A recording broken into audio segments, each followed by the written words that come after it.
in Germany, and the action started on Friday. Of course, Bayer Leverkusen defeating Borussia Dortmund by 3-2. I'll let Steve Shitera handle that bit. Steve, over to you. Thank you so much Orandi, na karibu katika tathmini ya Bundesliga mwaka 2025. Natumai mwaka wako umeanza vizuri, na tutaandamana moja kwa moja hadi Bonn, Ujerumani, ambapo tunakutana na Josephat Charo. Josephat Charo, Happy New Year. Hatujaonana mwaka huu.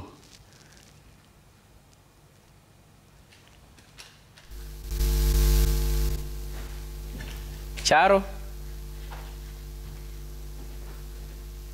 Okay, I think Charo, maybe check on your microphone. Sauti yako kama umemute.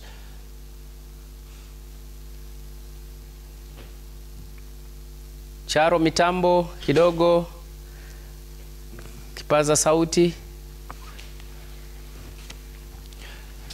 Okay, as Charo works on his sound from the other side in Bonn, Germany, gentlemen and ladies, defending champions Leverkusen started it off well with a 3-2 win against Borussia Dortmund.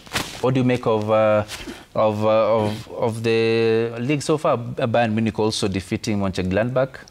I think it was on Saturday. For me, I think you know, Bundesliga is the only one of the top leagues in Europe that takes break during the Christmas and the New Year, and I think that break was very necessary for Leverkusen to at least regroup and get you know, doing something better.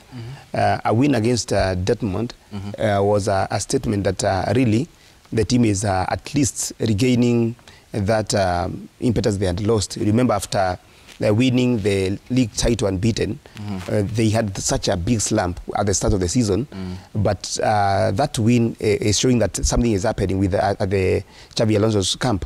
But basically, is to say they are going to have a very huge task to cover the gap that has been there, because after that bad start, that poor start, they let Bayern Munich to run away. And therefore, it's going to be a very difficult task for them to catch up with them, especially if Bayern keeps winning, Orandi. Okay. And maybe Brenda, when it comes to Bayern Munich, they also started well. Do you think this is their season? Do you think they have all it takes to actually go ahead and take it?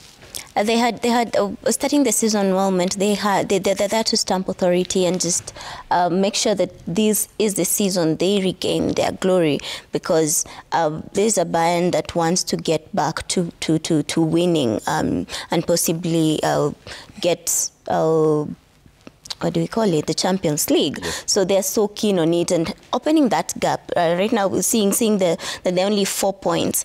It only means that should they relax, Bayer Leverkusen of course would overtake them. But then at this point, I think they have all intentions to get back to being the Bundesliga champions. I think by the second leg, it's when they want all the leagues always take shape. From the English Premier League, all the leagues take shape from the second league, because they know this is ni kufa na kupona. Tusipotoa point 3 kwa huyu kwa sababu alitupiga hiyo ingine hatutasaidika tena. So having that 4 points gap, still Bayern Leverkusen can take this home again. What do you place Dortmund as far as their preparations for this season? They're just favorites. For me, they're favorites. Maybe qualifying. Yeah, for now, they're just favorites. For me, maybe they just qualify for the Champions League as per now.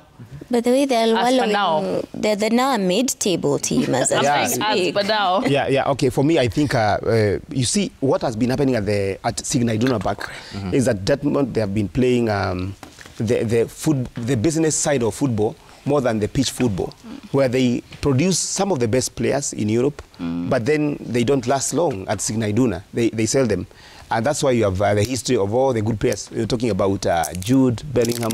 You're talking about Haaland, you know, all those good players who have left their camp. That's why Brenda is saying they have become somehow a mid-table team because of those selling of their best players all the time. I don't know how long it is going to take for them to get to where they were before.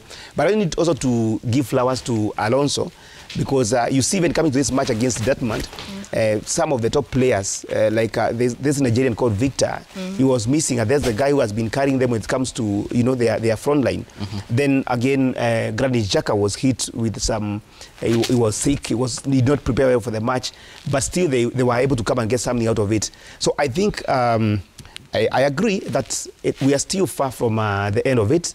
Bayern need to keep doing what they are doing, because a gap of not more than 5 points, then you just need to make a mistake in 2 matches and somebody catches up with you. That's why I was saying they can qualify for the Champions League, because if they get the 5 points, if something happens, watakuwa top 3. So they are favorite to qualify for the Champions League, but not to win the Shitera. Nafikiri nitabebea Charo mzigo kwa sababu studio upande wa pili nafikiri tutakuia radhi mtazamaji, mitambo kidogo imeleta mushkil, lakini atuie radhi yeye mtazamaji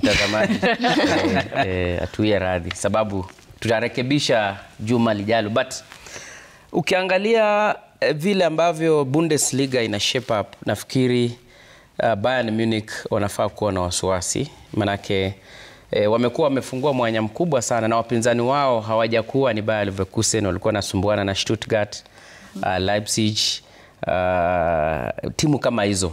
Lakini kwa mpinzani ambaye ni defending champion kama Bayer Leverkusen, kupiga miamba kama Borussia Dortmund kwa mabao waliopigwa nayo, bila shaka ni alarm bells kwa Bayern Munich, ambao waliponea tundu la sindano. Manake ukiangalia walivyoshinda ule mchuano, ilikuwa penalty ambayo ilifungwa na Harry Kane, bao 1-0. Kwa hivyo nafikiri wanafaa kuanza kuwa na kiwewe, manake Leverkusen ambao ni mabingwa watetezi wako nyuma yao kwa tofauti tu ya alama nafikiri 4, na kujikwaa tu kidogo, basi mambo yatakuwa tofauti kwa Bayern Munich ambao bado wanafukuzana na Champions League na makombe mengine ndani ya Ujerumani.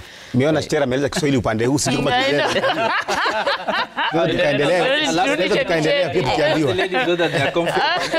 Tuko sawa. Kiswahili chetu ni cha kuomba maji, lakini we are okay. Maybe Brenda ndio unajua Kiswahili is not her mouth, it's from the lake. Lakini unajua mimi nusura nifanye sheria.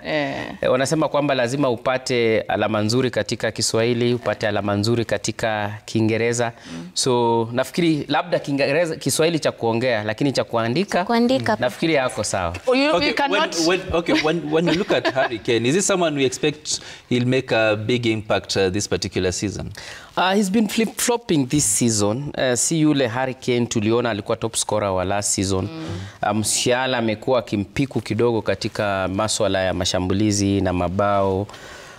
Lakini Bayern yenye ilianza msimu huu ninaitilia shaka kwenda mbele na Leverkusen ambayo ilianza msimu huu. Manake Leverkusen ilianza kwa mwendo wa kobe, lakini catch up na Bayern Munich, which is a very bad signal kwa timu ambayo inataka kureclaim title kutoka kwa Bayer Leverkusen. Sasa hiyo wameanza kusuasua. It's not convincing kuwin 1-0 via penalty na useme kwamba we are back to reclaim our lost glory. Nafikiri it is a wake up call kwa Bayern Munich kurealize kwamba yule anamfukuza nyuma si Stuttgart aliyekuwa kwa round 1, si Leipzig aliyekuwa kwa round 1, ni bingwa ama mtetezi Leverkusen ambao wako na uwezo kwa vyovyote vile ku retain your title. And you have to know that Shitera, that this Bayern we're talking about is the same team, but they have had serious injuries in their squad. Almost like 7 players injured, some of their key players, meaning that that explains why they have a little bit slowed down. We hope that Vincent Kompany is able to react swiftly to this issue of injuries, because we have seen, like Zita was mentioning here, that's why most of the leagues take shape in the second half is how you deal with some of these problems, injuries, fatigue, the number of competition you're still participating in, you understand? And that's what is going to make the difference here. The same that are facing us. Arsenal, they will take shape maybe next month. Okay, talking about Arsenal, let's now delve into the FA Cup.